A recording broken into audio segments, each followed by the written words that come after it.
Welcome to the Encouraging Word, a place for thoughtful conversation, reflective faith, and encouragement for the journey. I'm Pastor Eric. Wherever you're listening from, I'm glad you're here. Good morning, beautiful people. This is Pastor Eric, Associate Pastor at Lyndhurst Baptist Church on the west side of Indianapolis, and Indiana State Chaplain for Broken Chains JC, and this is your Encouraging Word for today. We are continuing in our atonement theory, and today we are finishing our look at the penal substitution theory. Next week, we will begin to look at the moral influence atonement theory. Today's devotion is entitled, Living from Pardon, Not Fear. Our scripture for today comes from 1 John chapter 4, verse 18. There is no fear in love, but perfect love drives out fear because fear has to do with punishment. The one who fears is not made perfect in love. Fear has a way of shaping how people live, even when they believe they're forgiven. Some fear disappointing God. Some fear losing His favor. Some fear that grace has limits they cannot see but might accidentally cross.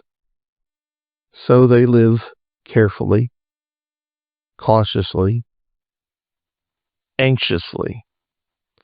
Not because they doubt God exists, but because they are unsure how secure His pardon really is. John speaks directly into that kind of spiritual tension. He says, fear has to do with punishment.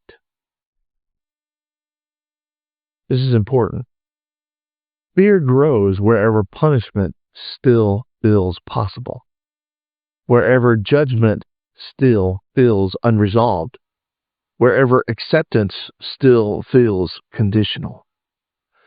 But John says perfect love drives fear out, not manages it, not reduces it, but drives it out. Why? Because punishment has already been dealt with. That is what the penal substitution ultimately gives the believer, not just forgiveness, but security. Not just pardon offered, but pardon accomplished. If Christ has truly borne judgment, if condemnation has truly been removed, then fear is no longer a proper foundation for the Christian life. The church fathers understood that salvation was meant to change not only our standing before God, but our posture towards Him. Isaac the Syrian wrote that the one who truly knows God's mercy no longer relates to God as a slave fears a master, but as a child rests in a father's love. And that shift is everything. Fear obeys to survive. Love obeys because it is safe. The late Timothy Keller often explained that religion says, I obey, therefore I am accepted.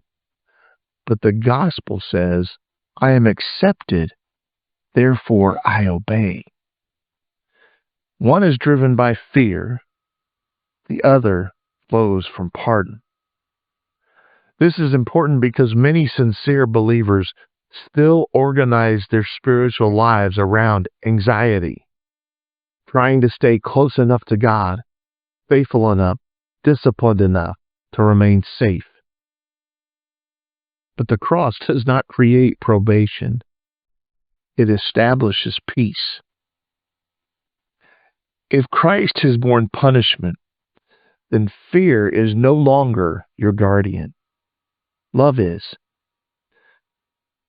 So if your spiritual life feels tense, if obedience feels pressured, if you find yourself constantly wondering whether you are secure, hear this encouraging word today.